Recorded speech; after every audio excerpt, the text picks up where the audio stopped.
সবাইকে বিকালের গোধূলি লগ্নের শুভেচ্ছা। আজ ৯ এপ্রিল ২০২৬।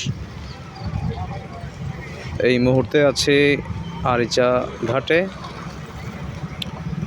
এখান থেকে ফেরি ছেড়ে যাবে কাজিরহাটের উদ্দেশ্যে। কিছু যানবাহন কিন্তু দাঁড়িয়ে আছে, যদিও গাড়ি ঘোড়ার চাপ খুব একটা নেই, যার কারণে ফেরি ছাড়তে দেরি হবে। মোটামুটি ১ ঘন্টা বা ১.৫ ঘন্টা লাগবে। আর এখানে দেখা যাচ্ছে পহেলা বৈশাখের জন্য কিন্তু হলুদ শাড়ি পরে টরে সবাই চলে আসছে, বাট আমি এক্স্যাক্টলি জানি না এটা পহেলা বৈশাখ নাকি। তাদের কাঙ্ক্ষে কিন্তু হচ্ছে কলসও আছে, সো বিশেষ কোনো কিছু হতে পারে হয়তোবা।